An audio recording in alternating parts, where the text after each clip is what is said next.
Ora viva, muito boa noite a todos. Bem-vindos ao terceiro dia da nossa semana de reavivamento e reforma, que estamos estudando e meditando nos eventos finais. O nosso orador, como todos sabemos, é o pastor Paulo Cordeiro, um estudioso de profecias e um homem de Deus com muitos anos de experiência nesta matéria. Espero que, efetivamente, todos estejamos a apropriar os conhecimentos que o pastor tem transmitido para nós e que Jesus possa estar, com certeza, apoiar-nos neste exato momento. Irmãos, e Jesus está de regresso a esta terra. Desta vez, para vir nos buscar, a todos, mas a todos que amarem a sua vinda. E se você está cá nesta reunião, é porque você pertence a este grupo. Então aproveite toda a informação possível aqui partilhada da palavra de Deus, porque tudo está na Bíblia. E se está na Bíblia, é bom para você. Eu sou Emanuel Lopes, ancião aqui da Igreja de Cansorais. Sem mais delongas, vamos louvar o nome do nosso Senhor, cantando o hino tema número 447, Vigiai, Cristãos. Cante conosco e louve ao Senhor.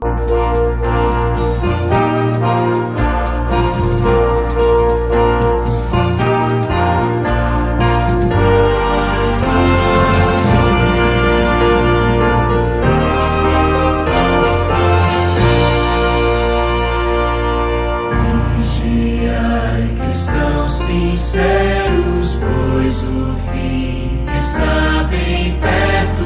Tende as lâmpadas acesas, sempre prontos e despertos.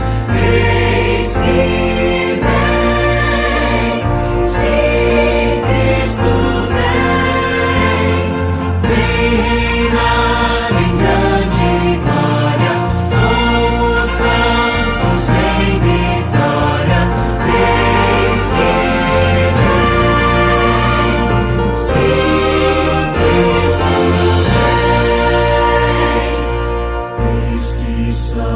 Jesus promete dar-nos paz, perdão e graça. Aceitai o seu convite, avisai a toda a raça.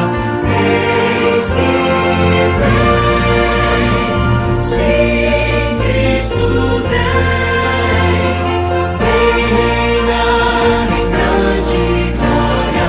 Como santos em vitória, eis que vem, sim, Cristo vem. Reinos e nações se abalam, proclamai a todo mundo que Jesus a vir se apressa e que tem amor profundo. Eis que vem, sim, Cristo vem, vem reinar em grande glória.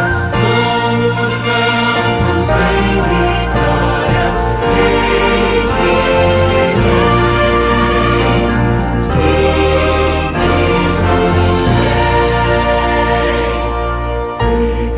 Pecadores, vinde todos, Cristo ainda intercede. Vinde enquanto graça existe, vinde enquanto Deus nos pede. Eis que vem, sim, Cristo vem, vem reinar em grande glória. Como santos em vitória, eis que vem, sim, Cristo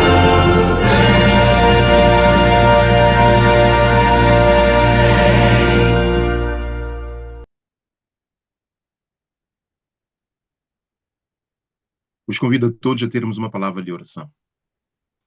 Pai querido, Pai celestial, Deus de misericórdia, muito obrigado, Senhor, pelo dia que o Senhor está a conceder-nos. Obrigado pela noite descansada que nós tivemos. Eis-nos aqui na Tua presença, Senhor, para podermos louvar o Teu santo nome. E, sobretudo, aprender de Ti, Senhor. Estamos a viver dias muito difíceis.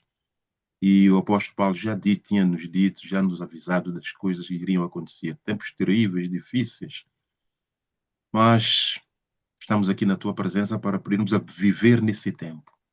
Por isso, esta semana será muito importante e decisiva para cada um de nós. Os conhecimentos que vão aqui sendo espalhados para cada um de nós, que seja para a nossa orientação, Senhor.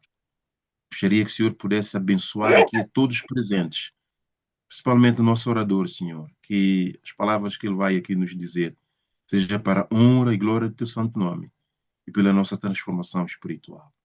Dá-nos uma boa reunião. São bênçãos que suplico e agradeço. No santo nome de Jesus. Amém. Pastor Paulo Cordeiro, muito boa noite. Espero que o senhor esteja muito bem, bem disposto para poder transmitir-nos aqui a palavra do Senhor. Espero que vocês também que estão aí nas vossas janelinhas possam realmente estar atentos para poderem apropriar os conhecimentos. O pastor vai aqui nos transmitir. Boa noite, pastor. A palavra agora é consigo. Muito obrigado, querido irmão Emanuel. Obrigado pela introdução. E saúde também a todos os queridos irmãos e irmãs que nos acompanham. Eventualmente, algum querido que, não sendo cristão, ou não sendo cristão adventista do sétimo dia, nos está a seguir. Pois bem, sejam todos bem-vindos.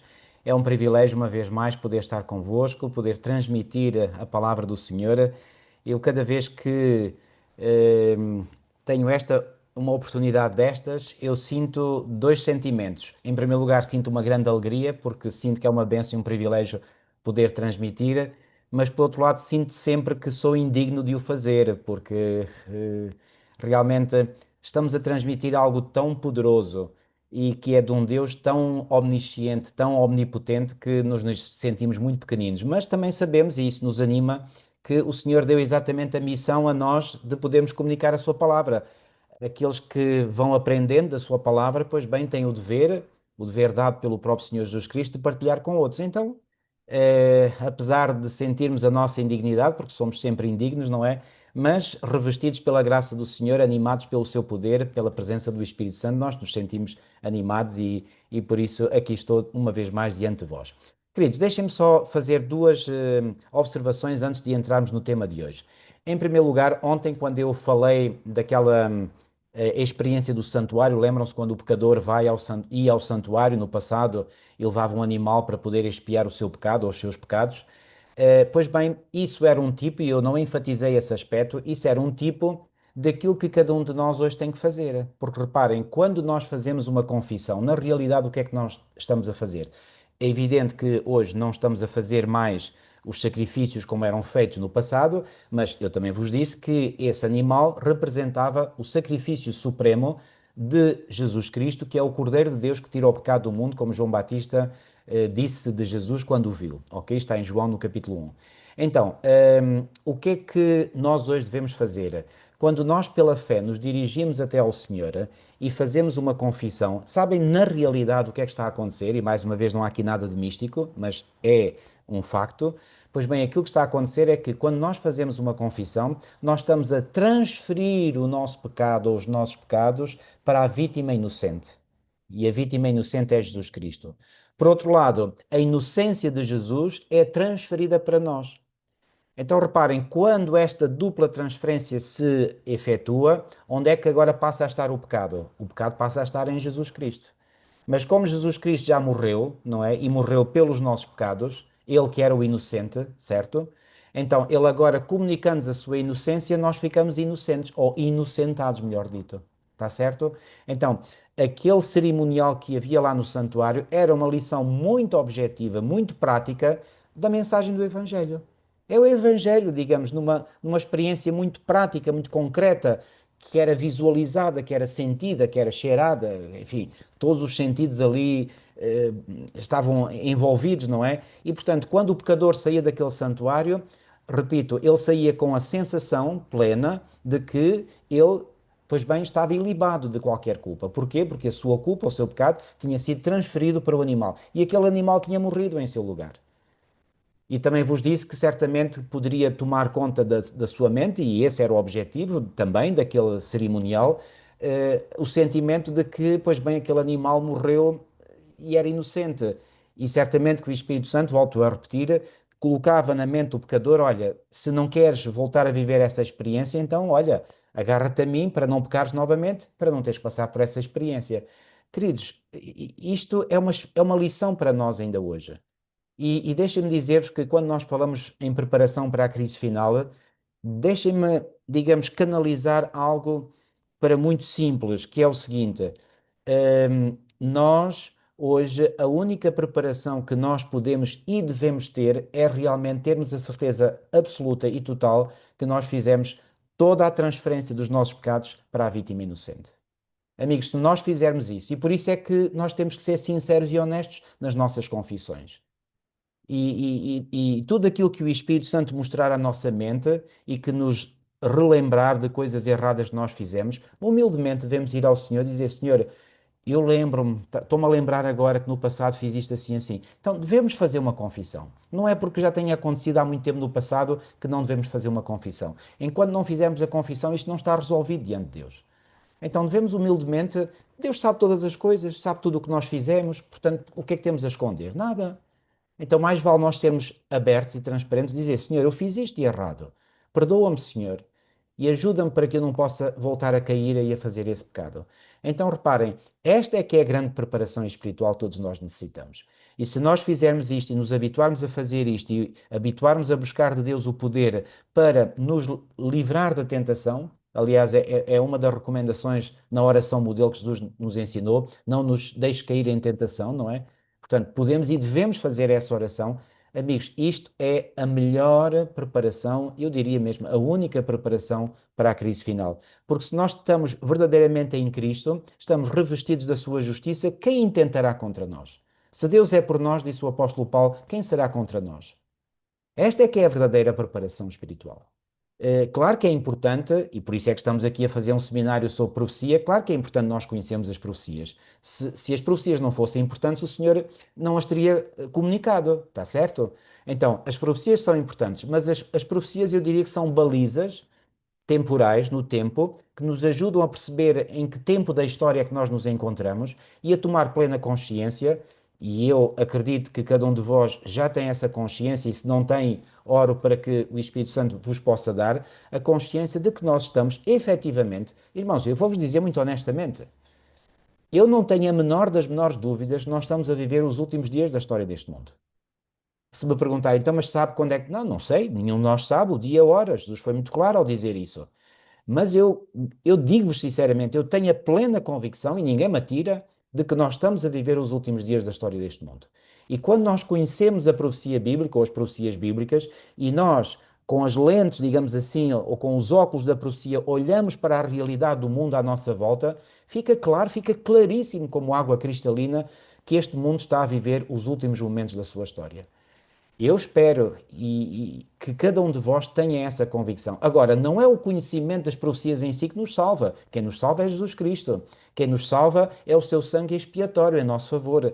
O que nos salva é nós termos uma atitude de humildade para irmos junto do Senhor, fazemos a confissão dos nossos pecados, fazemos toda a libertemos todos os nossos pecados, descarreguemos tudo sobre a vítima. Ele não se importa. Ele viveu neste mundo e morreu exatamente para isso, para carregar sobre ele todos os nossos pecados. Então, não importa quais sejam os pecados que tenhamos cometido, descarreguemos tudo sobre ele em confissão sincera e genuína. E se nós fizermos isso e dia a dia formos atualizando, digamos, essa nossa comunhão com Deus, aí estamos preparados, queridos. Aí vamos estar preparados. E não temos que temer nada, porque estamos no Senhor, e essa certeza de que estamos no Senhor nos dá paz interior. Como diz Paulo em Romanos 5:1, justificados, pois, mediante a fé, temos paz através do nosso Senhor Jesus Cristo. Essa paz que o apóstolo Paulo disse em Filipenses 4:6 excede todo o entendimento. Não podemos explicá-la em termos racionais, mas podemos senti-la. Podemos e devemos senti-la. Tá bom? Ok. Esta é a primeira nota. Vamos à segunda nota. O tema que eu hoje vou apresentar é um tema muito, muito sensível. E eu tenho a plena consciência disso, e deixem-me já aqui então começar a compartilhar aqui o meu PowerPoint. Ok. E eu até faço aqui logo, tenho aqui logo na introdução, deixem-me pôr aqui tela grande, ok, penso que agora já estão a ver. Portanto, hoje vamos fazer essencialmente o estudo de Daniel 11. Eu gostava também de poder abordar um pouco o capítulo 12, mas não vai dar tempo. E deixem-me dizer-vos que este capítulo 11 de Daniel É um capítulo extraordinário e tem sido uma das profecias que mais impactou o meu estudo da profecia. É ainda uma profecia que me orienta e que me ajuda a reconhecer aquilo que se passa no mundo hoje. E já agora vou contar uma pequenina experiência. Eu era estudante de teologia em Colões, isto foi no ano letivo 1992-1993, imagina, já lá vão, portanto, quase 34 anos. Não, 33, quase 33 anos.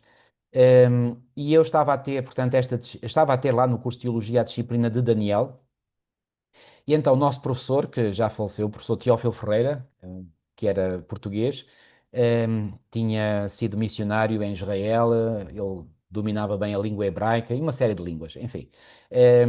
Foi ele que nos deu a disciplina de Daniel, e eu recordo-me, e foi algo que realmente me impactou, que ele, desde o início dessa disciplina, ele estudou connosco o capítulo 1, versículo a versículo, depois o capítulo 2, versículo a versículo, capítulo 3, 4, 5, 6, 7, 8, 9, 10, tudo ali, versículo a versículo. E depois comparando com outros textos da Escritura, um estudo muito, muito, muito bom. Quando chegou ao capítulo 11, ele surpreendeu-nos. Pelo menos eu fiquei surpreendido, não sei dos meus colegas, mas eu fiquei surpreendido. Ele disse: bom, uma vez que o capítulo 11 se presta a várias interpretações, nós vamos passar por cima do capítulo 11 de Daniel e vamos estudar o capítulo 12. Ou seja, nessa disciplina do livro de Daniel, estudámos a fundo e pormenorizadamente os capítulos 1 a 10 e depois o capítulo 12 e o capítulo 11, nada, zero, zero, absolutamente zero. Bom, pronto, eu não disse nada, pronto, aquilo ficou interiorizado na minha mente, mas não muito tempo depois, não me consigo recordar quanto tempo foi, mas foram poucas semanas. Eu ia entrar na biblioteca da faculdade lá em Colonge, em França, e essa biblioteca tinha, não sei se ainda tem hoje esse hábito, de quando chegava uma nova obra, um novo livro à biblioteca, pois bem, punha ali no expositor à entrada para que quando alguém fosse entrar, os alunos fossem entrar na biblioteca, pudessem ver quais eram as obras novas. E quando eu fui entrar, encontrei este livro. Quer dizer, não foi exatamente este, mas era um igual a este, ok? E este livro, eu fazia assim, quando eu era muito curioso, e sou, portanto, sobretudo intelectualmente, e então eu olhei para o livro e eu fazia sempre duas coisas. Primeiro, via a capa, não é? Via qual era a editora do livro, porque lá na biblioteca apareciam livros de várias editoras, e eu já sabia quais eram as editoras adventistas, protestantes, católico-romanas, enfim, havia várias. E eu peguei neste livro e fui ver imediatamente a editora, vi Santé. Ah, isto é a casa publicadora francesa. Depois fui ver a data de publicação, porque é muito importante, se é um livro atual, se é mais antigo, 1993, era exatamente o ano em que estava. Eu disse: este livro é acabado de, de sair do prelo. E depois disse: bom, vamos aqui ao índice, que é para ver qual é o conteúdo. E fui ao índice e qual é o meu espanto? Vejo que o índice, portanto, são 12 capítulos que este livro tem, e era um capítulo para cada capítulo do livro bíblico de Daniel. Eu faço-vos a pergunta, eu penso que já sabem a resposta. Qual acham que foi o meu interesse naquele momento? Pois bem, Daniel 1 a 10 e 12 já eu sabia. Eu queria era saber capítulo 11. Então eu fui aqui ao índice e vendo onde era a página do capítulo 11, lá vou eu ao capítulo 11 e começo a ler. Não li tudo, ok? Porque eu estava ali de pé, ali na entrada da biblioteca, mas aquilo que eu li chamou-me imensamente a atenção. Eu disse: "Epá, isto é interessante." E depois, sabendo eu quem era o autor, que já tinha sido professor de teologia lá em Colões, que agora era professor na Universidade de Andrews, nos Estados Unidos, professor Jacques Ducan, não sei se alguns já ouviram falar, ele é de nacionalidade francesa, mas de origem judaica, um homem com um intelecto brilhante, um homem, é um erudito autêntico, um puro e nato erudito. Aliás, ele esteve cá em Portugal há uns anos e depois eu aproveitei, ele veio este livro e um outro que ele escreveu sobre o livro do Apocalipse e que foi publicado posteriormente, e ele até pôs aqui, portanto, pôs aqui um autógrafo. E ele escreveu aqui, portanto, portanto, esperando pelos novos céus e nova terra, Jacques Ducan, tem aqui na primeira página deste livro. Então, eu depois acabei por comprar um livro deste, que foi este, ok, que eu tenho ainda em mãos, não é? E tenho aqui a data em que o comprei, 1 de 10 de 93, ok? 1 de outubro de 93, e então eu vou estudar o capítulo 11. Eu digo-vos, eu fiquei encantado, literalmente encantado. E desde então, desde 1993, reparem, já lá vão, portanto, 32 anos. Fiz agora no passado dia 1 de outubro, 32 anos que eu comprei este livro. Desde então, vou-vos dizer, eu fiquei apaixonado por esta interpretação de Daniel 11. Eu hoje vou ser muito sucinto, porque o tempo não é muito, e portanto eu vou-vos dar aqui rapidamente, portanto, as linhas gerais de interpretação, portanto não vou entrar em detalhes. Se os irmãos quiserem... já agora, este livro foi depois traduzido para o inglês e foi publicado nos Estados Unidos com o título Secrets of Daniel, Segredos de Daniel. E posteriormente ele foi traduzido para o português e foi publicado pela Casa Publicadora Brasileira com o título também Segredos de Daniel, e tem um subtítulo que é Segredos de um Príncipe em Exílio, qualquer coisa assim. E portanto existe em português este livro, ok?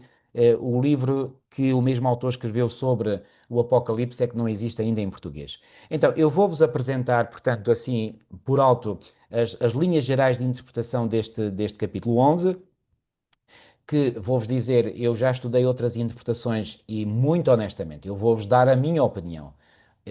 E depois também vos vou mostrar, e tenho aqui as provas disso, de que esta interpretação é, por assim dizer, já a interpretação aceita no mundo adventista hoje. E para mim, não há interpretação melhor. Eu já avaliei muitas outras interpretações para ver se realmente tinham alguma coisa.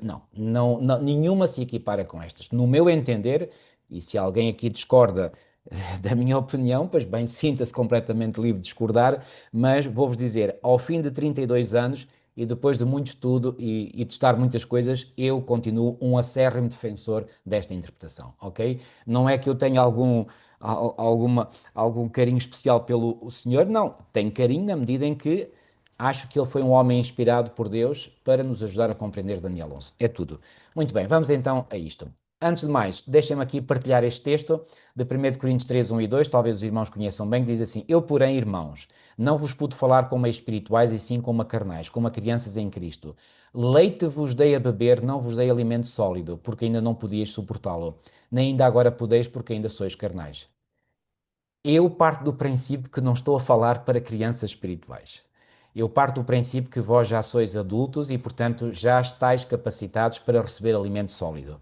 Portanto, é claro que não conheço todos aqueles que estão a ouvir ou que irão ouvir esta palestra, mas vou assumir, digo bem, vou assumir que, portanto, não me estou a dirigir para crianças em Cristo. Porque se fosse o caso, então eu não podia dar-vos este assunto ou partilhar convosco este assunto que vou partilhar hoje. Um outro texto também do apóstolo Paulo, que está em Hebreus 5,12, diz assim: Pois com efeito, quando devias ser mestres atendendo ao tempo de corrida, que é uma crítica velada que ele faz aos hebreus, tendes novamente necessidade de alguém que vos ensine de novo quais são os princípios elementares dos oráculos de Deus. Assim vos tornastes como necessitados de leite e não de alimento sólido. Ok? Então, o que é que...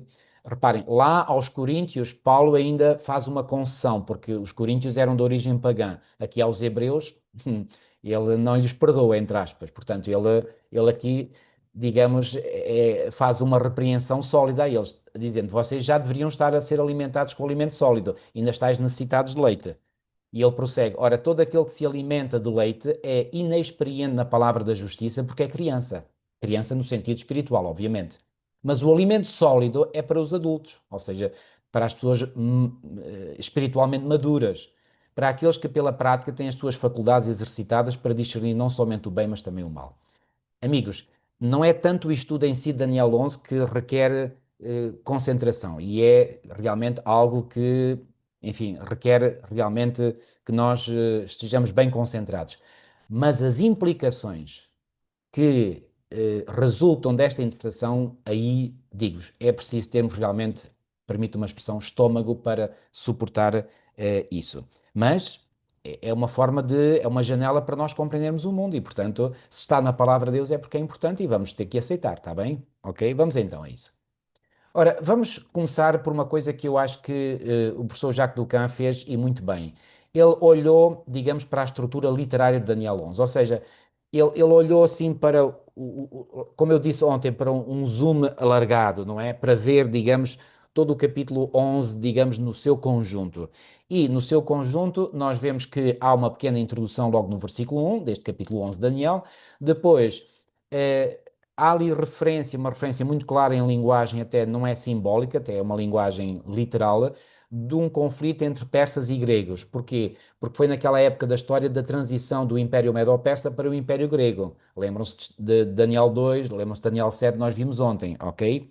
Depois, isto é que ocupa a maior parte do capítulo 11, é um conflito norte-sul entre um rei do norte e um rei do sul, ok? E isto ocupa a maior parte, portanto, do versículo 5 ao versículo 39 deste capítulo 11. E finalmente o capítulo 11 termina com uma terceira parte, podemos dizer assim, que é o tempo do fim. E esta expressão tempo do fim aparece efetivamente no versículo 40 do capítulo 11 de Daniel. Ora bem, nesta introdução há uma referência ao primeiro ano de Dario Medo, ok? Depois, neste conflito perso-grego, são apresentados três reis persas, ok? Depois é apresentado um quarto rei que é rico e que faz uma luta contra a Grécia. O nome não é indicado, daí o nome Artaxerxes estar aqui entre parênteses, não é indicado no texto bíblico, mas muitos eruditos e a própria digamos, tradição judaica tem referido consistentemente que se trata do rei Artaxerxes, o mesmo rei que foi responsável por aquele decreto que permitiu a reconstrução de Jerusalém que ontem falámos, que foi o terceiro de três decretos e que foi mencionado em Esdras no capítulo 7, ok? E depois fala de um rei poderoso que aqui também a maior parte dos eruditos reconhece que é uma referência indireta a Alexandre Magno ou Alexandre o Grande, como quiserem chamar. Depois o seu reino divide-se em quatro. Ora, esta história do reino de Alexandre dividir-se em quatro já é conhecida do capítulo 7, em que também, portanto, há uma divisão, ok? Aliás, do capítulo 8, peço desculpa, do capítulo 8. Depois aparece o conflito norte-sul e aqui eu quero já chamar a vossa atenção para o seguinte. Temos logo, portanto, a partir do versículo 8, uma menção do reino do sul a atacar o rei do norte, ok? Portanto, aqui vamos excluir a palavra reino para ser mais fácil ou ser mais direto. Então, temos o sul a atacar o norte. Logo a seguir, temos o norte a atacar o sul. Depois, temos o sul a atacar o norte. Depois, temos o norte a atacar o sul. E os versículos estão aqui, ok? E vejam que é uma sequência, reparem. 5 ao 8, depois o 9, 10, 11, 12, depois 13 a 25, ok? Estão a ver? Há uma sequência. Depois, do 25b ao 27, o sul ataca ao norte. Depois, do 27, 28, 28 ao 39. E depois temos o 40 que já entra no tempo do fim, ok? Então, reparem, o que é que nós temos aqui? E estas letras não estão aqui por acaso. É para indicar que há aqui uma perfeita simetria e uma alternância perfeita. Reparem, aqui começa com o sul a atacar o norte, depois do sul é o norte, depois é o sul, depois é o norte, depois é o sul, depois é o norte. Ou seja, isto parece um autêntico ping-pong. Ora agora atacas tu, ora agora ataco eu, portanto é uma alternância perfeita e isto dá origem a uma simetria. Reparem que A, B, C é sul, norte, sul. A outra contraparte simétrica é norte, sul, norte. É exatamente o simétrico desta parte aqui. Estão a ver? Então, o professor Jacques Ducan, para mim, é aqui que, digamos, ele foi verdadeiramente inspirado. Porque reparem, o livro de Daniel está cheio de... Tem linguagem literal, sobretudo naqueles capítulos que eu ontem falei que eram os capítulos históricos, mas que são, digamos, profecias tipológicas também, lembram-se, ok? Mas há capítulos que são manifestamente capítulos proféticos, e esses capítulos, repito, são o capítulo 2, o capítulo 7, o capítulo 8, a última parte do capítulo 9, depois o capítulo 11 e o capítulo 12, ok? Em todos esses capítulos proféticos, a simbologia é omnipresente, quase, ok? O que é que eu quero dizer com isto? Pois bem, há muitos símbolos. Reparem, a cabeça de ouro lá da estátua, o peito e os braços de prata, o ventre em bronze, as pernas em ferro, os pés em parte de ferro e em parte de barro, a pedra que vem do espaço, tudo isso são símbolos, símbolos de algo, e que Daniel explicou convenientemente ao rei Nabucodonosor. Lembram-se? Depois, Daniel 7 está cheio de símbolos, por exemplo, um leão com asas de águia. Repare, o que é que isso quer logo induzir o leitor a pensar? Quando o leitor pega no capítulo 7 de Daniel e lê ali que há um leão com asas de águia, o que é que imediatamente ele é levado a pensar? Bom, no reino animal não existem leões com asas de águia, como é evidente. Então, isso imediatamente é para levá-lo a pensar que não se trata de um animal literal, trata-se de algo simbólico, está certo? Assim como o urso que é mais alto de um lado do que do outro, depois aparece um leopardo com 4 cabeças. Onde é que há leopardos aí na natureza com 4 cabeças? Não existe. Depois aquele animal que Daniel nem consegue encontrar um nome para o descrever, mas que normalmente se fala que é um dragão, aquele animal terrível, espantoso, com dentes de ferro. Onde é que há animais na natureza que têm dentes de ferro? Estão a ver? Portanto, tudo isto é carregado de simbolismo. Então, Se temos simbolismo em Daniel 2, capítulo profético, se temos simbolismo em Daniel 7, se temos simbolismo em Daniel 8, o carneiro representa os reis da Média e da Pérsia, o bode representa o rei da Grécia. Então, estão a ver? Portanto, estes capítulos estão carregadíssimos, estes capítulos proféticos estão carregadíssimos de simbolismo.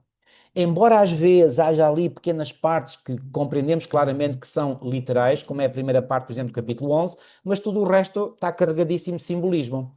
Então, o professor Jacques Ducan, olhando para esta simetria e para esta alternância perfeita, ele disse: não, isto aqui, na história, isto não era assim tão certinho. Ora, agora ataca um, agora ataca o outro, agora ataco eu, agora atacas tu. Não, isto não é assim tão certinho na história.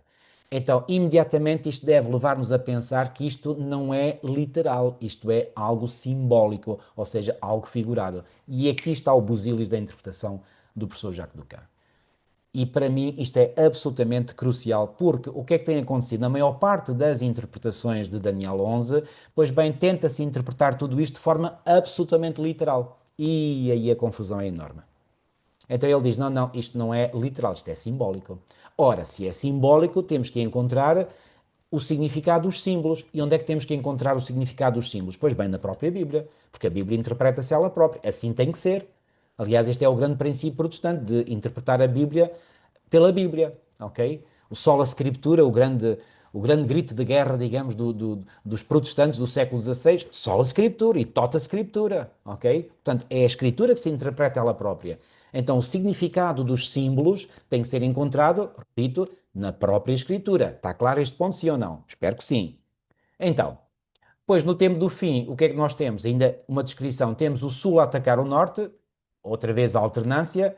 Depois o norte ataca o sul, até aqui a alternância é perfeita e há aqui uma vitória, perdão, uma vitória sobre a terra gloriosa. E esta expressão terra gloriosa, desculpem lá, foi saliva aqui para. Esta expressão terra gloriosa, portanto, é uma expressão que se refere à Palestina, ou seja, ao local onde vivia o povo de Israel, o povo judeu, posteriormente. Eh, Já agora, quando se fala em Israel e Judá, não é a mesma coisa. Israel, portanto, foi a nação unificada, ok? E depois houve uma divisão dessa nação em duas partes, o Reino do Norte e o Reino do Sul. Atenção, aqui não é o Reino do Norte e esse Reino do Norte e o Reino do Sul, aqui é outra coisa. Então, houve essa divisão após a morte do rei Salomão. Desculpem lá. Ouvi, vai buscar um bocadinho de água, por favor.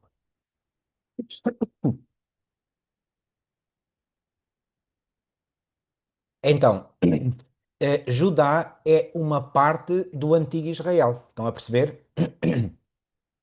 Então, esta terra gloriosa, repito, é portanto uma referência à terra de Judá. O que é que isto vai significar ehm, em termos simbólicos? Pois bem, já lá iremos. Agora reparem, mesmo aqui na parte final, obrigado, Pedro.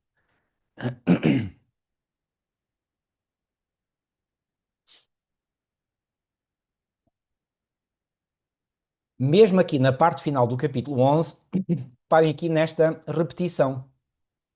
Aquela alternância quebrou-se, aquela alternância regular e simétrica quebrou-se. Agora temos aqui o norte a atacar o sul e depois novamente o norte a atacar o sul.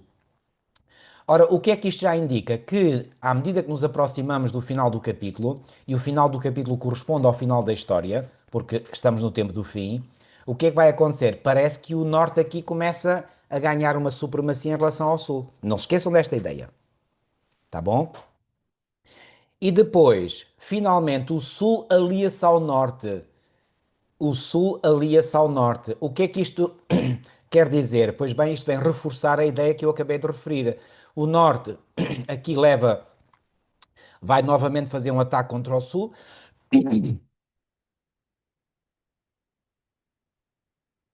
E então, o que é que acontece? Acontece, portanto, que aqui o norte começa a mostrar-se que está a ganhar uma proeminência em relação ao sul, e quando vemos que o Sul se alia ao Norte. Isto quer dizer que o Sul está a reconhecer que está a ficar numa posição inferior e então, para se salvar, alia-se ao Norte.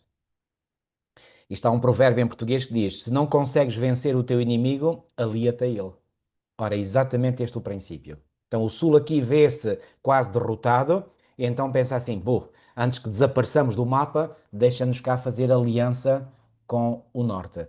Aliás, isto aconteceu na história bíblica. Lembra-se daquilo que aconteceu com os gibeonitas, que chegaram junto de Josué e disseram que vinham lá de muito longe: olha, quando lá saímos de casa, as nossas sandálias estavam novas, tudo mentira, eles estavam a mentir. Os nossos outros estavam novos, eles já tinham saído com tudo velho. O que é que eles tentaram fazer? Aliança com os israelitas, porque sabiam que se não fizessem essa aliança seriam exterminados, como muitos povos foram, ok? Então aqui o princípio é o mesmo. O sul aqui alia-se ao norte, o que, repito, dá a entender que o norte vai levar a melhor, ok? Agora, quando os dois se aliam, é para fazerem guerra contra o glorioso Monte Santo. E mais uma vez, esta expressão glorioso Monte Santo é uma expressão, e há textos que indicam isso, que se refere à Palestina, ou seja, o local geográfico onde morava o povo de Judá. Está certo? Finalmente, o capítulo 11 de Daniel termina com uma vitória do Altíssimo e com o fim do norte, e eu acrescento o fim do norte e do sul, porque o sul, entretanto, se tinha aliado ao norte. Ou seja, agora o norte e o sul são uma coligação. Como for uma coligação, o Império Medo-Persa. O Império Medo-Persa resultou de uma coligação entre os medos e os persas. Sabem disso, ok? Então aqui há uma coligação. E agora esta coligação vai ser destruída com a vitória do Altíssimo. Quando? Quando a segunda vinda de Cristo, obviamente. Ok? Ora bem, agora, é muito interessante nós vermos aqui um paralelismo entre os capítulos 8 e 11 de Daniel. No capítulo 8, nós temos a Pérsia indicada, lembram-se do quadro que nós vimos ontem. No capítulo 11 também temos a indicação da Pérsia logo no versículo 2. Depois, no capítulo 8 temos uma referência à Grécia, no capítulo 11 temos uma referência à Grécia. No capítulo 8 nós temos uma referência, lembram-se, o chifre pequeno, a ponta pequena, que era uma referência não muito explícita, mas velada de Roma, e Roma nas suas fases imperial e papal, ou seja, pagã e papal, ok? Lembram-se que eu vos disse que Roma, na sua fase de conquista horizontal, era a Roma imperial ou a Roma pagã. Quando intentou contra Deus, contra o Altíssimo, aí já está na fase papal, ok? Pois bem, no capítulo 11 também temos uma referência, no capítulo 4 e segunda parte, a Roma, mas de uma forma também velada, subtil. Depois, no capítulo 8, temos uma referência à ponta pequena, ou ao chifre pequeno, e aqui no capítulo 11 aparece-nos, na mesma sequência, este conflito norte-sul, que, repito, é a maior parte do capítulo 11. E depois, no capítulo 8, chegamos ao tempo do fim, e no capítulo 11 chegamos ao tempo do fim. Amigos, agora eu peço-vos um favor. Olhem, por favor, bem para este quadro e olhem aqui o paralelismo perfeito. Olhem aqui. Esta Pérsia do capítulo 11, obviamente que é a mesma Pérsia do capítulo 8, está certo? Esta Grécia do capítulo 8 é a mesma Grécia do capítulo 8, sim ou não? Isto é óbvio. E a Roma do capítulo 11 é a mesma Roma aqui. Ou seja, o que é que o livro de Daniel nos faz? Apresenta-nos a sequência da história e uma sequência de impérios, capítulo 2. Depois repete a mesma sequência no capítulo 7, introduzindo um novo elemento que é o julgamento no céu. Depois repete a mesma sequência no capítulo 8 e agora repete a mesma sequência no capítulo 11. Estão a ver? Mas sempre acrescentando novos detalhes. E aqui no capítulo 11, e que detalhe que nós temos aqui. Ui, já lá vamos, já lá vamos. Então reparem, então estes três primeiros reinos são os mesmos. E depois temos aqui o tempo do fim, que também é o mesmo. Agora eu faço-vos a pergunta, isto que está a amarelo, que eu pus a amarelo, o que é que isto significa? Lembram-se que ontem, quando fizemos a comparação entre o capítulo 7 de Daniel e o capítulo 8, vimos que o julgamento no céu do capítulo 7 é a mesma coisa que a purificação do santuário do capítulo 8. Lembram-se disso? Ok? Então aqui é a mesma coisa. Neste paralelismo que nós vemos entre o capítulo 11 o capítulo 8 e o capítulo 11, fica claro que a ponta pequena, ou melhor, a descrição deste poder, corresponde no capítulo 11 ao conflito norte-sul. Está claro este ponto, sim ou não? Agora, então, é importante que se diga que o rei do norte, tal como descrito no capítulo 11 de Daniel, apresenta importantes pontos em comum com o poder representado pela ponta pequena. E agora eu quero chamar a atenção para isto. O rei do norte tem um comportamento agressivo e usurpador para com Deus. Isto vem nos versículos 36 e 37. Pois bem, a ponta pequena eleva-se até atingir o exército dos céus, até ao príncipe do exército. Estão a ver? Até atingir o exército dos céus. É quando Roma intenta, digamos, faz uma luta na vertical contra Deus. Claro, isto é simbólico, porque não chega lá ao céu, não é? Mas o que é que isto significa na prática? Que faz uma luta contra o reino de Deus, contra a agenda de Deus, contra os valores de Deus, contra o governo de Deus. Estão a ver? Até ao príncipe do exército, contra o príncipe dos príncipes. Ok? Então, há ou não há aqui estas características, são ou não são idênticas? A característica do rei do norte e a característica da ponta pequena. Claramente. O rei do norte profana o santuário e o sacrifício diário. E aqui a ponta pequena deita abaixo o santuário e o sacrifício diário. A mesma coisa. Mais, o rei do norte penetra na terra gloriosa, como já vimos, ou no glorioso Monte Santo.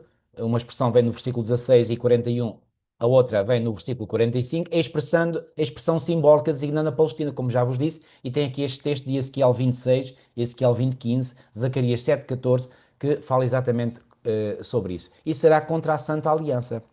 O que é que a ponta pequena faz? Torna-se muito forte para com a terra gloriosa, olhem só, mesma expressão, e destruirá o povo santo. Mas, como o próprio nome indica, o rei do norte é originário do norte. Se é o rei do norte, tem que ser do norte. E a ponta pequena do capítulo 8 de Daniel é originária do norte. Como é que sabemos? Porque nos é dito que ela faz guerra para o sul, para o oeste e para o oeste. Então, se ela faz guerra no sentido desses três pontos cardeais, de onde é que ela está a vir? Está a vir precisamente do norte. Para bom entendedor, meia palavra basta, como se costuma dizer. E finalmente o rei do norte chegará ao seu fim, não haverá quem o socorra. Pois bem, a ponta pequena também será quebrada sem esforço de mãos humanas, indicando, portanto, que não haverá quem a socorra. Então, resumindo e concluindo, o rei do norte e a ponta pequena apresentam os mesmos traços de caráter, têm o mesmo comportamento, provêm da mesma direção, conhecem o mesmo destino trágico e cobrem o mesmo período de tempo. Que período de tempo? Desde a queda do Império Romano, ou seja, Roma Imperial, Roma Pagã, até ao tempo do fim. Então, o que se poderá concluir? Bom, a conclusão, creio eu, é mais do que lógica. O que se poderá concluir é que o rei do norte e a ponta pequena representam o mesmo poder. E que poder é esse? A Igreja nas suas pretensões em ter atributos divinos e nos seus compromissos políticos. Que Igreja? Pois bem, aquela Igreja que se consolidou, digamos, resultando de uma apostasia e de uma ligação entre a Igreja cristã e Roma, os pés da estátua de Daniel 2, lembram-se, eu vos ter dito, porque, repito, e fixem bem esta noção, o ferro que está nos pés da estátua é o mesmo ferro das pernas. Se o ferro das pernas é Roma, então o que é que será o ferro que está nos pés? Tem que ser Roma também. Só que aí nos pés, Roma está misturada, quer dizer, está junta, mas não se junta mesmo, quer dizer, está unida com o barro. E que tipo de barro? O barro de oleiro. Mas também vimos que o barro de oleiro é símbolo na Escritura do povo de Deus. Vós sois o barro, eu sou o oleiro. Ou tu és, diz o profeta Isaías, tu és o oleiro, nós somos o barro. Então o barro representa o povo de Deus. Então nos pés, quando temos o ferro e o barro, quer dizer que houve uma tentativa de unir o quê? Roma imperial ou Roma pagã com a Igreja cristã. E, historicamente, o que é que resultou desta união entre Roma pagã e a Igreja cristã? Resultou Roma papal. Está certo? Ok? Então aqui, o que é o Rei do Norte? O Rei do Norte é a ponta pequena de Daniel 8 e a ponta pequena de Daniel 7, ou seja, a Igreja Católica Romana, o Papado, Roma Papal, enfim, como quiserem chamar, ok? E mais uma vez, isto não é dizer mal, isto é analisar o que a Bíblia diz e olhar para a história e não há outro poder que caiba aqui, que digamos tenha. Não há, mas simplesmente não há. Eu depois vou-vos apresentar depois da manhã um estudo sobre Apocalipse 13 e irão ver que não há possibilidade, portanto, de encontrar. Quer dizer, é uma coisa factual, quer dizer, não se pode alterar a história. Portanto, factos são factos e contra factos não há argumentos, ok? Portanto, isto é factual, ok? Resta-nos apenas compreender o significado deste conflito e a sua eventual aplicação na história. Pois bem, este caráter literário de regularidade e simetria, como eu disse há pouco, deveria precaver-nos contra uma estrita interpretação histórica do texto bíblico. Então, a estrutura literária do texto apela, por conseguinte, diz-nos o professor Jacques Ducan, para uma interpretação simbólica e não literal. Isto é que é o busilis da interpretação, desta interpretação que eu vos estou a apresentar. É o busilis da interpretação. Portanto, não podemos pegar nos versículos 5 a 39 e dizer isto é literal. Não, é simbólico.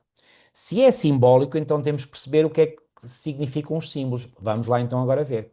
Ora, a expressão norte-sul é uma expressão estilística utilizada na Bíblia num sentido simbólico para exprimir a ideia de totalidade do espaço terrestre. Vamos ver exemplos. Lá está. A Bíblia é interpretar-se ela própria. Olhem o que diz o Salmo 89, 11 e 12. Teus são os céus, tua a terra, o mundo e a sua plenitude, tu os fundaste. O norte e o sul, tu os criaste. Olha aqui a expressão, o norte e o sul, tu os criaste. Mas referindo-se a quê? Este norte e o sul refere-se a quê? Isto é uma repetição do que diz a primeira parte.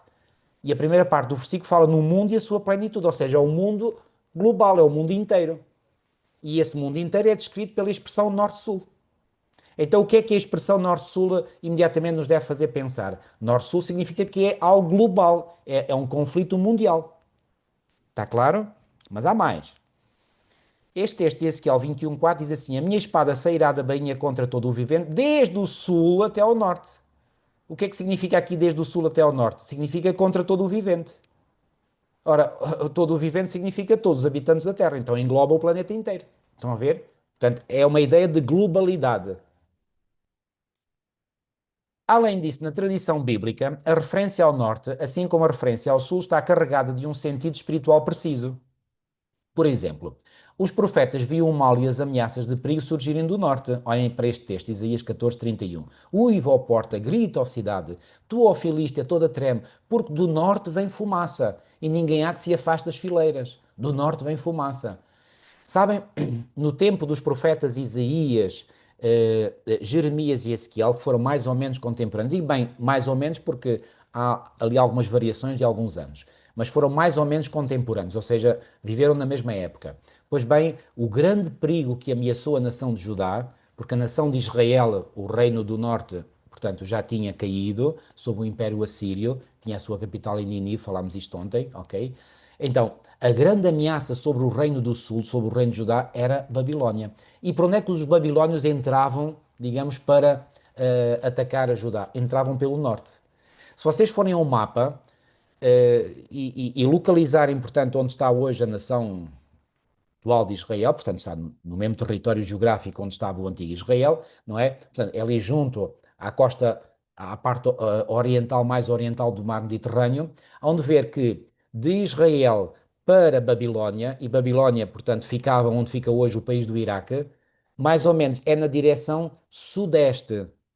E vocês perguntarão, então se Babilónia ficava no sudeste, eles viriam atacar a Judá, portanto, deviam entrar pelo sudeste de Judá. Bom, mas há um problema, é que no meio, entre a Babilónia, existe o deserto da Arábia, que é um grande deserto. Então, para não atravessar o deserto, o que é que eles faziam? Seguiam a rota do Crescente Fértil, foi a mesma rota que Abraão seguiu quando saiu de Ur dos Caldeus, que é essa chamada zona do Crescente Fértil, é entre os rios Tigre e Eufrates, ok? E então era uma rota que seguia mais ou menos na direção noroeste, até Arã. Lembram-se que Abraão e a família que foi com ele foram até Arã, e depois de Arã é que desceram para sul, até à terra que Deus lhes tinha indicado, que era a futura, iria ser a futura terra de Israel. Então, os babilónicos, quando vinham para atacar Judá, e atacaram por 3 vezes, ok? Houve três ataques dos babilónicos. No primeiro ataque, Daniel e os seus companheiros foram levados para a Babilónia, isso foi no ano 605 a.C. No segundo ataque, Ezequiel, o profeta, foi levado, isso foi no ano 597 a.C. E finalmente, o terceiro ataque, que foi precedido de um grande cerco, e esse cerco deu horrores na cidade de Jerusalém. Esses horrores vêm descritos no livro de Lamentações de Jeremias. Por isso é que o livro se chama Lamentações de Jeremias, porque Jeremias viveu os horrores do cerco, lá no interior da cidade de Jerusalém. E finalmente esse cerco terminou com a destruição total da cidade de Jerusalém e do próprio templo. Isso foi no ano 586 a.C., ok? Então, quando os babilónios atacavam, era sempre pelo norte que eles vinham. Por isso é que diz aqui, do norte vem fumaça. Porque é que eles vinham por lá? Para evitar cruzarem o deserto, porque aí, com o calor do deserto e com o frio à noite, sabem que num deserto há uma grande amplitude térmica, de dia muito calor, de dia é muito calor, sim, e à noite é muito frio, pois bem, isso poderia afetar as tropas babilónicas e então eles escolhiam, digamos, o caminho mais confortável. Era maior, está certo, eles faziam mais quilómetros, mas pelo menos era mais seguro, ok? Muito bem. Então, outro texto, Jeremias 1,14. Disse-me o Senhor: do norte se derramará o mal sobre todos os habitantes da terra. Isto foi cumprido, exatamente. Então, reparem, na mentalidade dos judeus, quando eles falavam do norte, em que poder ou em que império eles imediatamente pensavam? Pensavam logo em Babilónia. Logo, ok? Então, o habitante de Israel sabia que os exércitos babilónicos vinham do norte. Daí que na mentalidade judaica, Babilónia, o poder usurpador de Deus, tenha sido rapidamente associado ao norte. Então, quando na profecia de Daniel 11 fala do norte, norte, rei do norte, rei do norte, rei do norte, isto é uma chave, digamos, é uma password para dizer Babilónia, Babilónia, Babilónia. Está claro este ponto? Agora, é verdade que esta simbologia encontrava no Antigo Médio Oriente um terreno favorável, uma vez que, segundo a mitologia cananeia, era no norte que residia o deus Baal. Isto ainda, ainda reforçava mais, digamos, a crença, ok? Portanto, a referência ao norte, que ela significasse o reino de Babilónia ou o deus Baal, estava carregada de um sentido religioso e de pretensão ao divino na mentalidade do hebreu de outros tempos. O profeta Isaías exprimiu bem toda esta associação de ideias no seu motejo contra o rei de Babilónia. E este texto nós conhecemos muito bem, que se aplica a Lúcifer, mas diz lá que é um motejo contra o rei de Babilónia. Alguns se perguntam, então, mas Isaías está a falar do rei de Babilónia ou está a falar de Satanás, de Lúcifer? Há uma versão, que é a versão Almeida Corrigida Fiel, que fala mesmo Lúcifer, aqui em Isaías 14. Bom, a explicação é muito simples, queridos. É verdade que o profeta Isaías estava a falar contra o rei de Babilónia, sim, mas ao falar contra o rei de Babilónia, ele na realidade estava a falar daquele que estava por detrás do rei de Babilónia e que comandava o rei de Babilónia como se o rei de Babilónia fosse uma marionete. Estão a ver? E porquê é que eu estou a fazer assim com os dedos? Sabem que as marionetes, quem faz esses teatros de fantoche ou de marionetes, não é? Portanto, tem ali os cordelinhos nas mãos, não é? E mexe as mãos e a marionete parece que ganha vida, não é? Portanto, essas pessoas que mexem os cordelinhos são normalmente fios de nylon transparentes, não é? Não dá para ver. As crianças, por exemplo, estão a assistir a um teatro de marionetes, acham que aqueles bonecos têm vida em si mesmo, não têm. Estão a ser comandados. Então, o rei de Babilónia era uma marionete nas mãos de quem? Nas mãos de Lúcifer. Como muitos ainda hoje são, infelizmente. Tu dizias no teu coração: eu subirei ao céu, acima das estrelas de Deus exaltarei o meu trono, e no monte da congregação me assentarei, nas extremidades do norte. Onde é que Lúcifer se queria assentar? Nas extremidades do norte. E na mentalidade pagã dizia-se que o deus Baal estava assentado no norte. Estão a ver quem é o deus Baal? É o próprio Lúcifer. É o próprio Lúcifer. E porquê que ele dizia que queria estar nas extremidades do norte? Serei semelhante ao Altíssimo. Reparem, ainda hoje o norte está em cima e o sul está em baixo, ok? Em baixo, em cima, enfim. Em termos de forças é igual, mas pronto, quando nós olhamos para o globo terrestre, o norte está em cima, o sul está em baixo.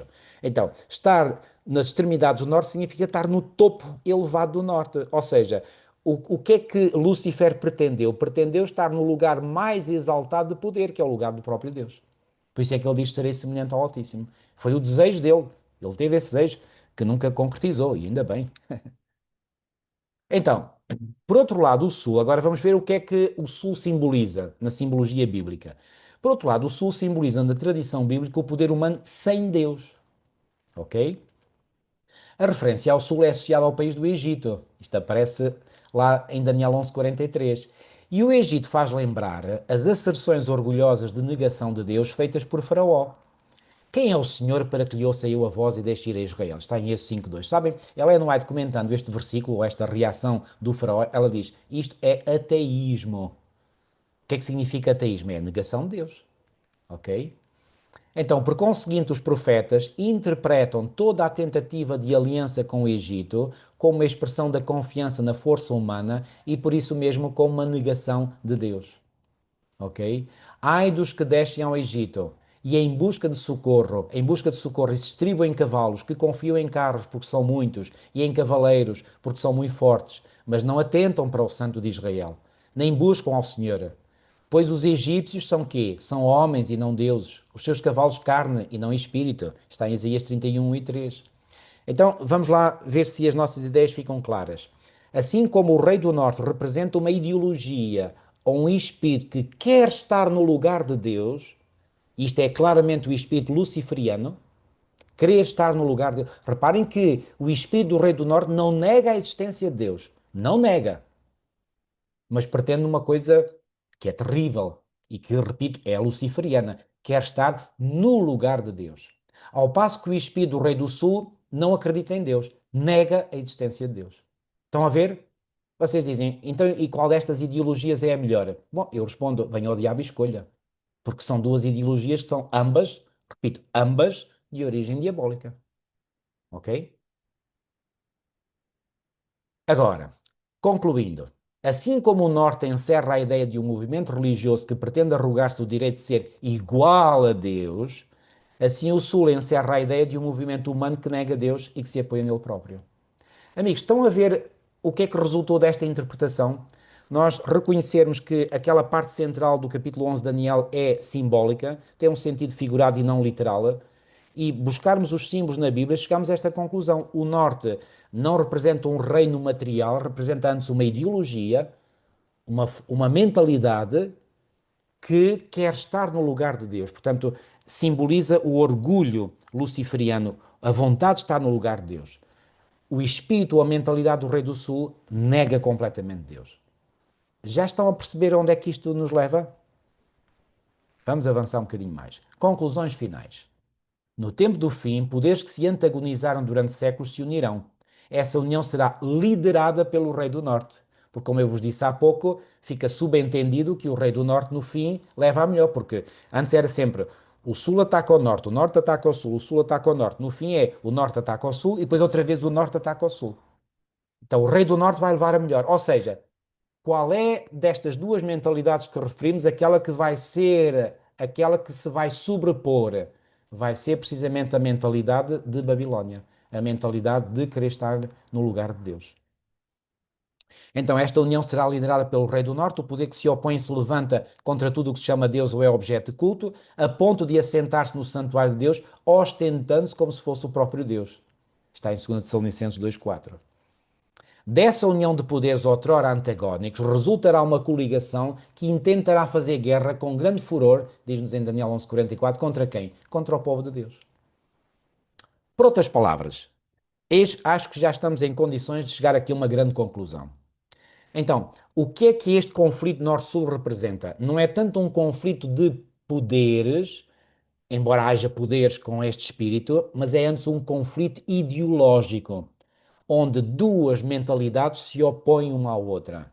Uma, repito, é uma mentalidade que não nega a existência de Deus, mas que, pela sua vaidade e orgulho, quer estar no lugar de Deus como se fosse o próprio Deus. Esta é a mentalidade do Rei do Norte, a mentalidade de Babilónia. Por outro lado, a outra ideologia é a ideologia que nega a existência de Deus, é uma mentalidade ateia, é a mentalidade do Egito. Ok? E reparem, Israel está ali, no sítio onde estava, a sul, mais ou menos a sul, mesmo geograficamente falando, está o Egito, a norte está a Babilónia, porque, repito, não é que Babilónia estivesse a norte, estava a sudeste, mas era do norte que Babilónia atacava. Então, podemos dizer que Israel estava ali entre, digamos, estava ali tipo sanduíche entre dois grandes poderes que se opunham um de uma maneira, outro de outro, mas eram dois grandes poderes diabólicos que estavam ali a lutar contra o povo de Deus de outrora. E agora, transpondo isto para o tempo do fim, significa que estas duas mentalidades se opõem ao povo de Deus hoje, ao Israel espiritual de hoje. Oh, amigos, isto abre uma janela de compreensão.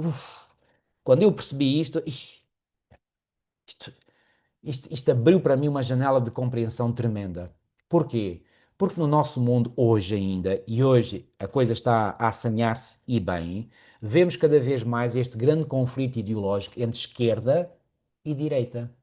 A esquerda representa a mentalidade que nega a existência de Deus. Reparem que a maior parte dos partidos políticos de esquerda são de filosofia ateia. Socialismo, comunismo são doutrinas ideológicas ateias. Acho que todos vós sabeis isso. Por outro lado, os partidos de direita são partidos que estão assentes na mentalidade religiosa, mas que mentalidade religiosa? Da Igreja Católica Romana. Ponto final. Ponto final. É isto. E quer seja cá em Portugal, seja noutros países da Europa, seja nos Estados Unidos, seja onde for, nós vemos este conflito ideológico entre esquerda e direita. Estamos a assistir a este conflito norte-sul. Isto abre-nos a compreensão. E esperem que agora vou revelar alguns factos. Agora, porquê? Porquê que há esta coligação entre o norte e o sul contra o povo de Deus? Porque este da sua terra emitiu rumores. De facto, os sábios entre o povo ensinarão a muitos, diz-nos o versículo 33 deste capítulo 11. O povo de Deus fará ouvir os seus rumores, como? Pregando este evangelho do reino por todo o mundo para testemunhar a todas as nações, o que fará suscitar o furor do rei do norte e de todos os que a ele se juntaram. Quem é que se juntou ao rei do norte? O rei do sul. Ou seja, reparem, irmãos, eu não sei se vocês já se aperceberam, nos evangelhos nós temos claramente escrito que saduceus e fariseus se uniram para apresentar uma frente unida contra Jesus. Por exemplo, em Mateus 16:1 diz lá que eles vieram e se apresentaram para tentar a Jesus, ok? Agora, ideologicamente, saduceus e fariseus, não só eles estavam em polos opostos, como eles lutavam, digamos, intelectualmente entre eles, ok? E às vezes até nós depois vamos vê-los outra vez em guerra no livro de Atos dos Apóstolos, já depois muito depois da ressurreição e da ascensão de Jesus ao céu, e eles ali em luta uns contra os outros. Os saduceus, por exemplo, não acreditavam em anjos, não acreditavam em espírito, não acreditavam na ressurreição. Jesus, ele próprio disse isto a Mateus 22, ao passo que os fariseus acreditavam em tudo isto, ok? E mais, Jesus vai dizer em Mateus 23, 1 e 2, olha, ouvi, fazei e cumpri tudo aquilo que os fariseus vos disserem. Então, o que é que podemos reconhecer destas palavras de Jesus? Que o ensino dos fariseus era um ensino correto, era íntegro, estava de acordo com as Escrituras. Ao passo dos saduceus, ele disse, errais não conhecendo as Escrituras. Quando eles apresentaram aquele caso de um homem que teve, de uma mulher, aliás, que teve 7 homens, 7 maridos. Morreu o primeiro, morreu o segundo. Depois ele disse, ó Senhor, e na ressurreição ela vai ser de qual marido?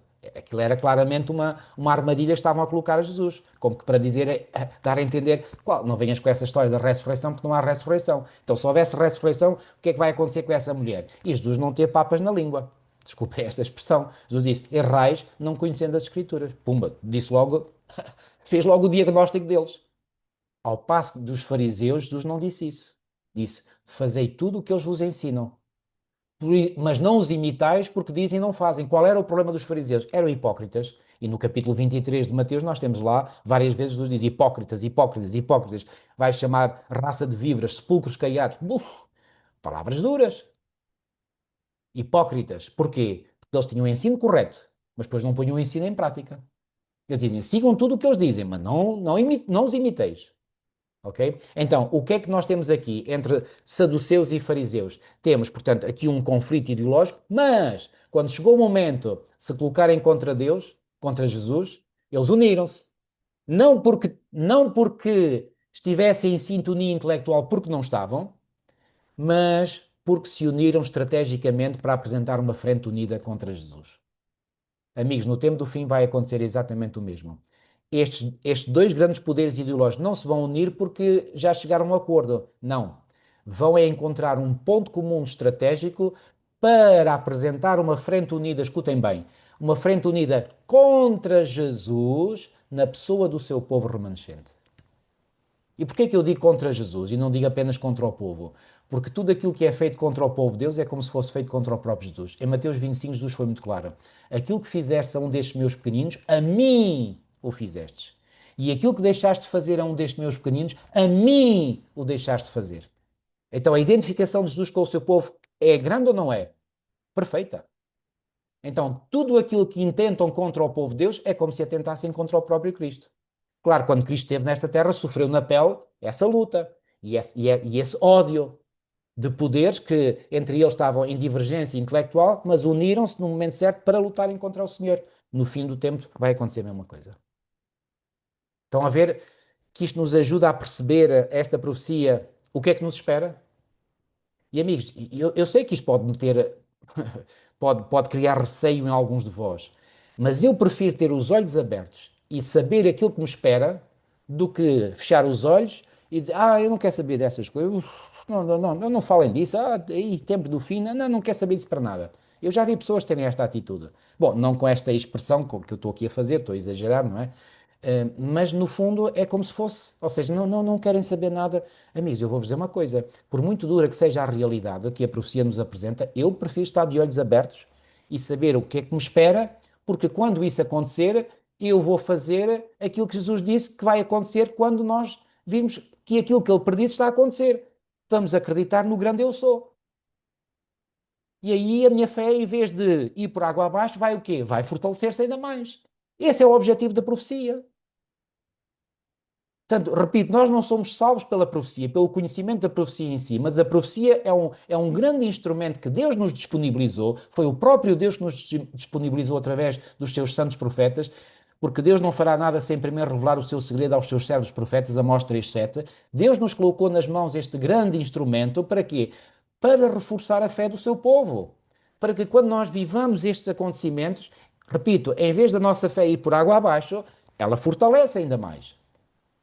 Então eu não quero fazer, como se costuma dizer, acho que isso é um mito, mas pronto, como a avestruz, que enterra a cabeça na areia. Não, eu quero estar com a cabeça bem cá fora e com os olhos bem abertos e ver a realidade e ver o que é que me espera. Porquê? Porque isso me vai motivar a eu fortalecer o meu relacionamento com Deus, a fortalecer-me na fé em Deus, a estudar ainda mais intensamente a Sua palavra, a ter o cuidado de fazer a transferência de todos os meus pecados pela confissão para o Senhor, para eu estar limpo de todo o pecado e assim nem tenha que vir a morte. Pois bem, eu não vou ter medo da morte.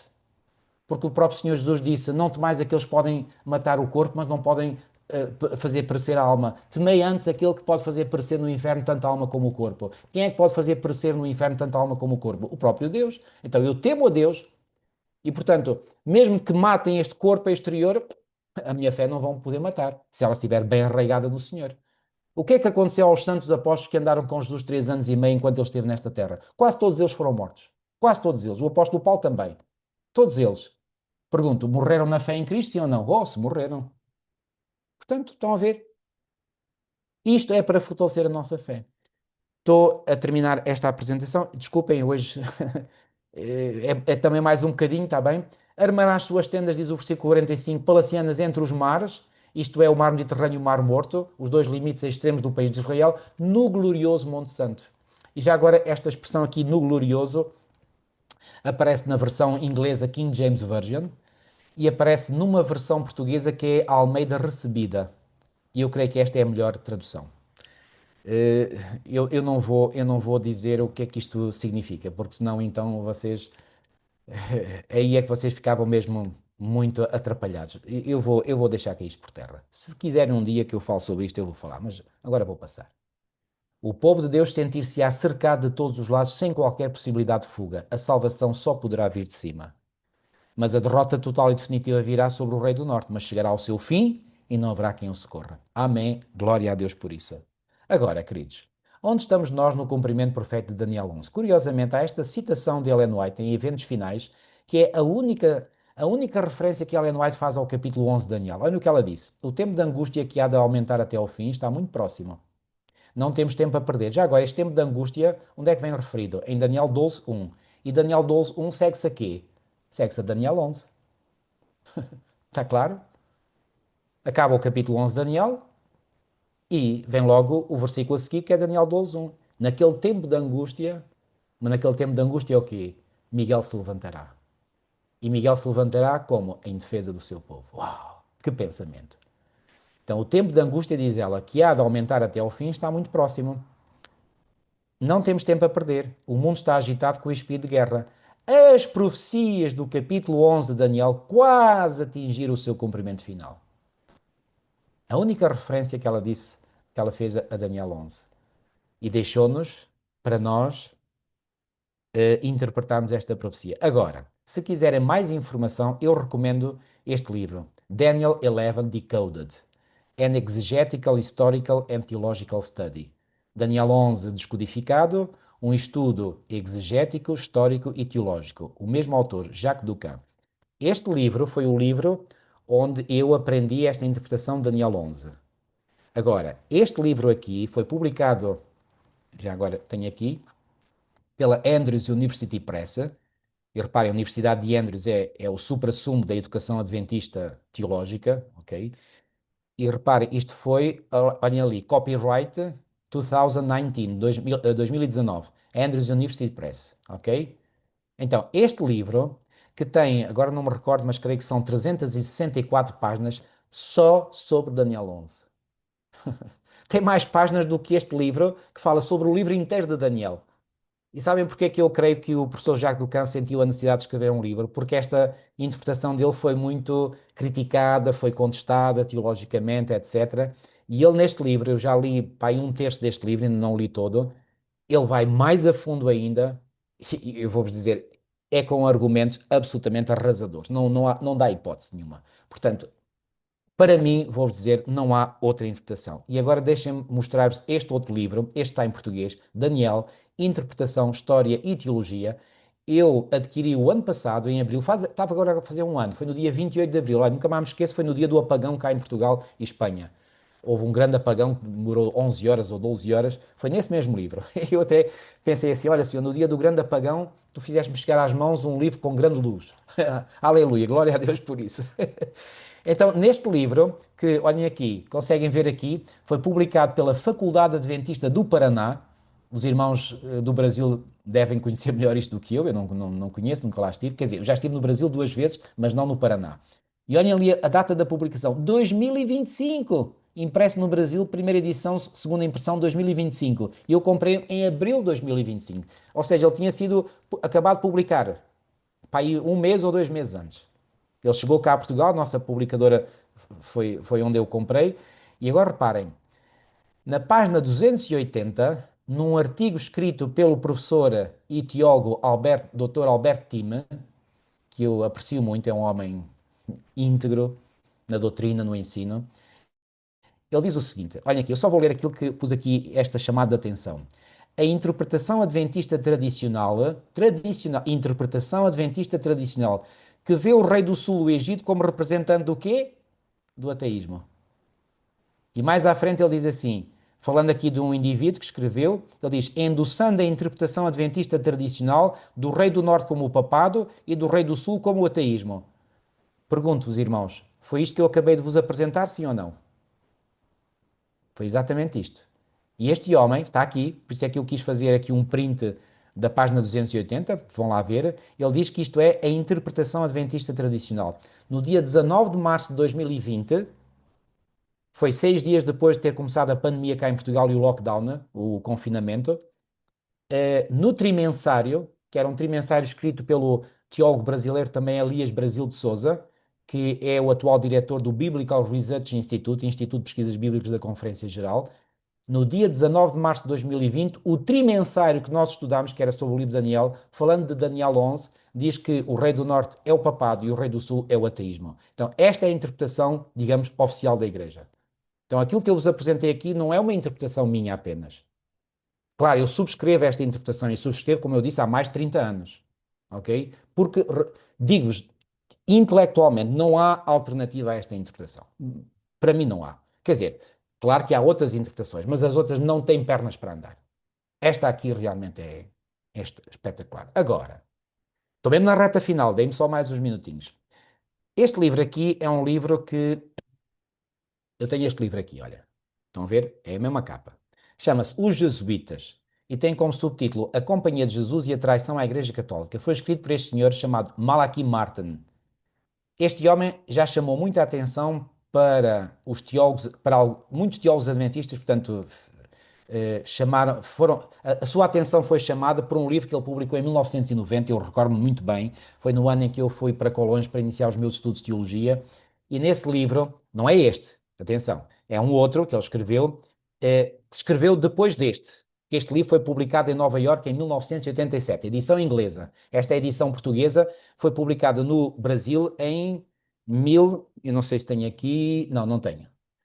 Foi publicado, deixa-me ver, eu creio que foi em 1989.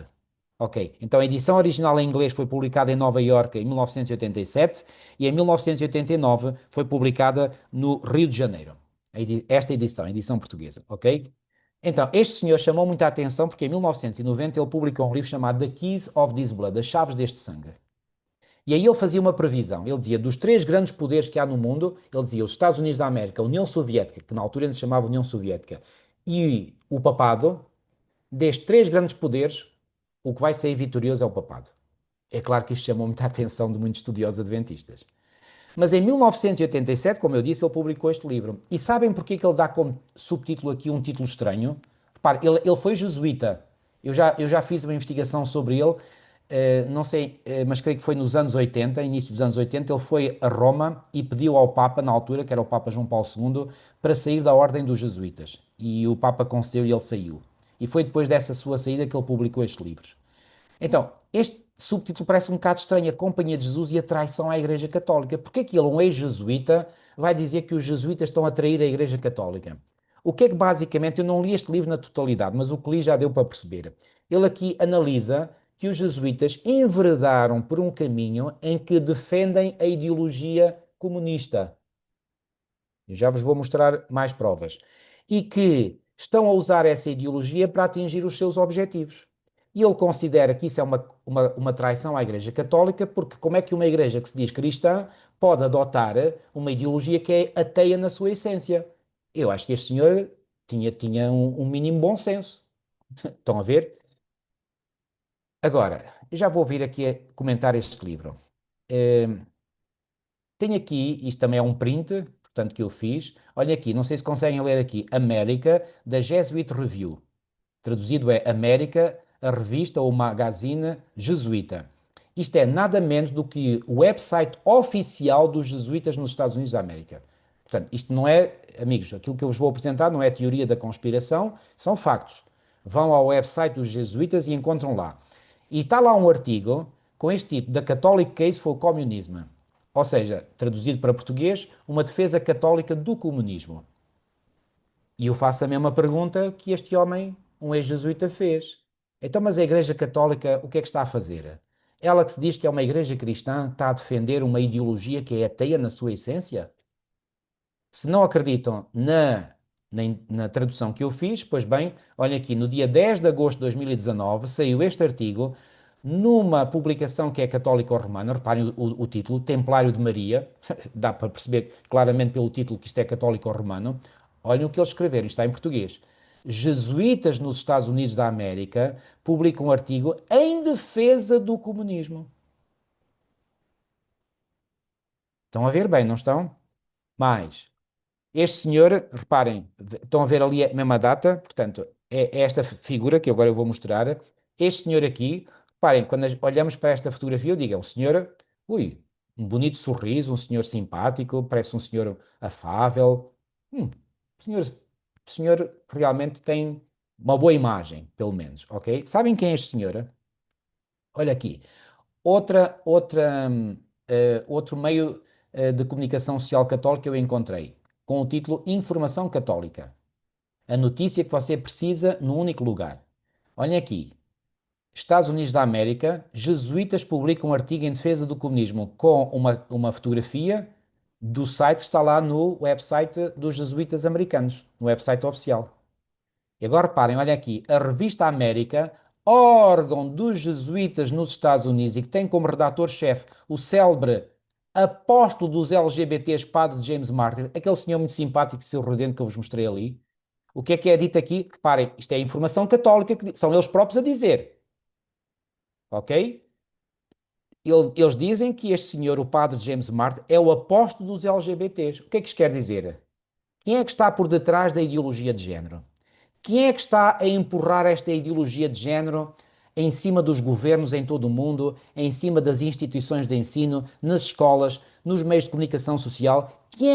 Quem são os grandes senhores que estão por detrás disto? Já vocês conseguem responder à pergunta? São estes senhores. São estes senhores. Publicou em sua última edição uma longa defesa do comunismo dentro da Igreja.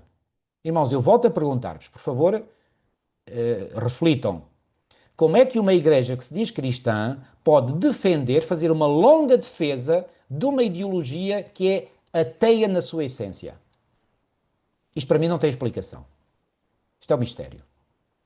Agora, Se nós percebermos quais são os intuitos da Igreja Católica, ficamos a perceber porque é que eles fazem isto. Sabem o que é que eles estão a fazer?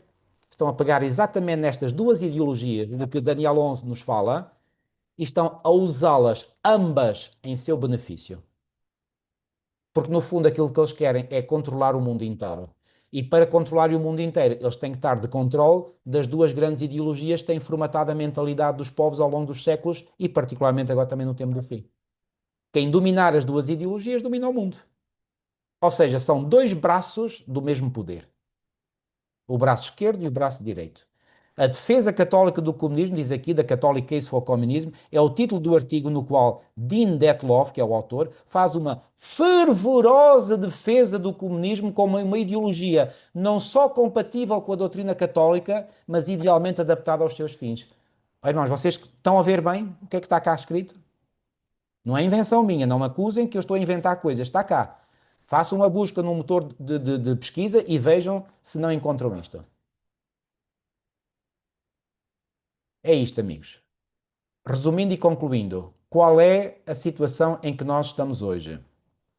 Pois bem, a situação em que nós estamos hoje é o seguinte: nós estamos a assistir ao cumprimento final da profecia de Daniel 11. E lembram-se que lá em Daniel 11 nós chegámos à conclusão que no final as duas ideologias vão se unir? Elas já estão unidas. Elas já estão sob o controle do mesmo poder. Só falta muito pouco tempo para que as duas ideologias já estão unidas se lancem num ataque final contra o povo de Deus. Esta é a realidade. E amigos, olhem à nossa volta. Nós ainda vemos hoje estas duas ideologias em guerra. Em breve, essa guerra vai acabar, porque eles se vão unir. Assim como fariseus e saduceus se uniram contra Jesus. Isto, para mim, é uma profecia extraordinária e que nos ajuda a compreender grandemente os tempos em que nós estamos. Irmãos, eu peço desculpa, eu fui para além do tempo, pá, aí uns 15 minutos ou 20 minutos. Peço desculpa, mas eu tinha que acabar isto porque isto é muito importante e eu peço encarecidamente que revejam este estudo. Eu vou partilhar os PowerPoints com quem quiser, revejam isto, estudem isto mais a fundo, peçam a Deus que vos ajude a compreender, vejam se isto faz sentido, o que eu disse sim ou não. Por favor, façam isto e eu creio que isto vos ajudará imenso. Fiquem por aqui. Deus vos abençoe grandemente. Bem, ora bem, Pastor Paulo, não poderia ser melhor o termo da sua reunião neste pontapé final aqui. Eu, nas minhas conversas dos bastidores com alguns amigos adventistas, eu digo sempre que não devemos ser nem da direita nem da esquerda, porque Isso.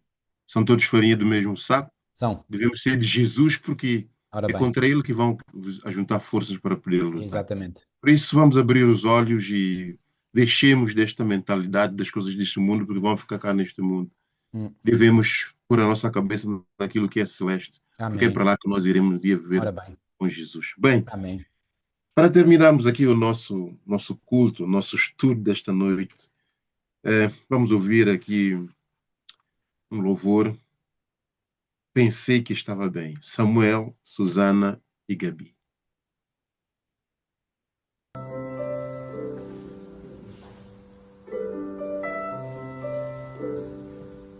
Pensei que estava bem, pensei ter as respostas, pensei ter ido mais além, mas vim parar aqui e sem ter mais ninguém.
Ok, Pastor eu vou Paulo, orar.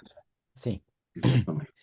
Nosso querido e amado Pai que estás nos céus, nós estamos muito, muito gratos, Senhor, pelo privilégio que mais uma vez nos concedeste de podermos, Senhor, estudar, refletir sobre a Tua palavra e particularmente, Senhor, sobre as profecias bíblicas e hoje muito particularmente sobre esta maravilhosa profecia de Daniel 11, Senhor. Ó bom Pai, eu acredito que esta interpretação, Senhor, foi realmente inspirada por Ti, Senhor, e ela nos ajuda a compreender a realidade que nós vemos diante dos nossos olhos. Ó Senhor, realmente, como nós já pudemos aprender ontem pelas profecias de Daniel 2, de Daniel 7, realmente o poder que domina o mundo inteiro, logo a seguir à queda do Império Romano, é Roma Papal, e esse domínio de Roma Papal estende-se por vários séculos até ao tempo do fim, até que a pedra venha e estabeleça o reino de Deus. Ó Senhor, este é um poder que não apenas tem existido e continua a existir, mas é um poder que exerce a sua influência em todo o mundo e exerce de uma forma tão subtil, por vezes tão dissimulada, que muitos de nós não nos apercebemos. Mas a tua palavra, Senhor, ajuda-nos a compreender, Senhor, a realidade do impacto que esse poder tem no mundo inteiro. E usa duas ideologias que podem parecer contraditórias entre si, mas ambas são de origem diabólica para iludir as pessoas, para iludi-las ou para levá-las a imiscuírem-se num falso conflito, para que assim não tenham a percepção do verdadeiro conflito que existe entre o bem e o mal. Ó Senhor, isto é uma estratégia satânica de diversão, para distrair as pessoas, é distração pura, para que as pessoas, Senhor, ao estarem distraídas neste conflito, não se apercebam do verdadeiro conflito que há entre Cristo e Satanás e assim, ao tomarem consciência desse conflito, tomem posição por Cristo para se libertarem do poder de Satanás. Ó Senhor, o nosso inimigo é um inimigo poderosíssimo, mas Tu és muitíssimo mais poderoso do que ele. Louvado seja o Teu nome por isso, Senhor. Então, Senhor, a guerra é real. A guerra é real, os enganos são muitos. Mas agradecemos, Senhor, porque a Tua palavra é poderosíssima para desfazer todos esses enganos, Senhor. Por mais poderosos que sejam, e são, a Tua palavra tem poder para os desmontar a todos e ajudar-nos a revelar-nos a verdade tal como ela é, Senhor. Obrigado por tudo, Senhor. Louvamos de todo o nosso coração e queremos pedir-te encarecidamente, Senhor, que nos ajudes para que o nosso relacionamento contigo possa crescer cada vez mais e possamos estar cada vez mais dependentes de Ti, porque sem Ti nada podemos fazer. Tu o disseste e nós acreditamos nisso, Senhor. Fica, pois, connosco, guarda-nos e protege-nos. E, Senhor, que nós possamos ter cada vez mais a coragem de anunciar a verdade, nem que seja denunciando o erro, Senhor, como acabámos de fazer neste estudo, mas ajuda-nos, Senhor, a estarmos arraigados em Ti. O Senhor da verdade, aquele que disse: Eu sou o caminho, a verdade e a vida, e que ninguém vai ao Pai senão por Ele. Senhor, ajuda-nos, pois, a sermos Teus de alma e coração, e que nada nem ninguém nos possa fazer desviar de Ti e da Tua verdade. É o que nós humildemente pedimos e pela fé Te agradecemos, em nome de Jesus. Amém. Amém. A guerra é real e os enganos são muitos. Então, posicione-se ao lado de Jesus Amém. e você com certeza vencerá, porque ele já é vencedor. Amém. Amigos, estamos no final aqui do nosso culto, mas eu queria vos dizer que já está publicado o WhatsApp do pastor e eu gostaria, pastor Paulo, que o senhor repetisse o seu e-mail para que as pessoas pudessem tomar nota, se faz favor. Sim, senhor. E, portanto, o WhatsApp, já agora também posso repetir, é o 914 727 933. 914 727 933, precedido do código de Portugal, que é o 351, ok? Para quem está no estrangeiro, obviamente, tem que pôr esse código 351. E o e-mail é paulo.cordeiro@adventistas.org.pt. Repito, paulo.cordeiro@adventistas.org.pt. Ora bem, espero que você tenha tomado a sua devida nota e estamos no final. Amigos, só me resta vos convidar amanhã, à mesma hora, um quarto para as 20. Estaremos aqui outra vez para nós podermos ouvir a palavra do Senhor. Tudo isso está na Bíblia. Se está na Bíblia, é bom para você e eu. Tomemos a nossa Amém. posição ao lado de Cristo, porque Ele é o nosso comandante, o nosso general, que um dia virá nos buscar para nos levar para um lugar onde nada mais nos incomodará, porque viveremos com Ele eternamente. Um abraço a Amanhã, todos. amanhã vamos Diga, pastor. lançar-nos no livro do Apocalipse, ok? Tal como eu tinha Uau. dito inicialmente, portanto, no primeiro dia, portanto, nós vimos a importância da profecia e vimos duas profecias tipológicas. Ontem e hoje estudámos profecias do livro de Daniel. Amanhã e depois da manhã será Apocalipse, ok? Muito bem. Apocalipse, o livro que alguns têm medo de ler, É mas que isso. é um livro revelador daquilo que é Jesus Cristo e do seu Amém. reino para cada um de Amém. nós. A todos uma boa noite e uma boa semana, e amanhã nós Obrigado. estaremos aqui outra vez para estudarmos a profecia. Desta feita, Apocalipse. Não se esqueça, convide os seus amigos, envie e-mail, envie tudo que você quiser enviar para que possam estar conosco, porque isso é de muita importância para os tempos em que vivemos. Um abraço a todos e tenham uma noite descansada. Amém. Obrigado, irmão. Tchau. Irmão.